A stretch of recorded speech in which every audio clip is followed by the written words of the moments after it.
stock seat out, racing seat in. So ito nga po ang racing seat ng Treeline custom seat.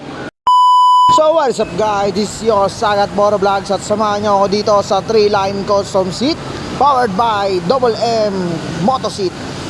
Magpapapalit tayo ng ano dito sa racing seat ano. Ayun na nga, pagdating natin at binaklas na ni Kuya ang ating stock seat dito kay Kuro para palitan na ng bago ano. Ito nga ba ng Treeline custom seat ay nakalocate lang dito sa number 255 Malhacan Road, Malhacan, Maykawayan, Bulacan. No, kung dito ka lang sa Valenzuela, Caloocan, ito na, lapit lang dito, punta na kayo.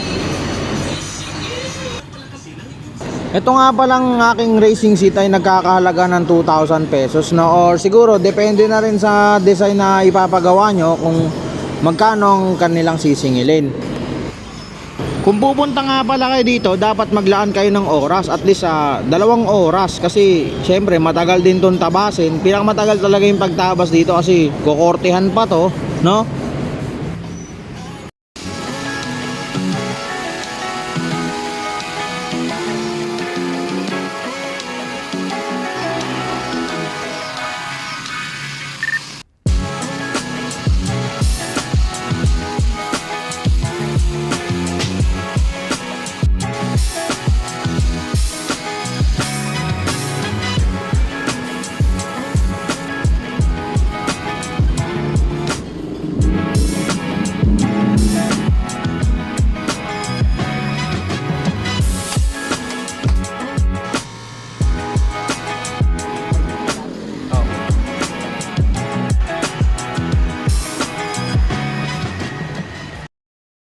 At ito na ang itsura niya ngayon, and that song was brought to you by Treeline Custom Seat.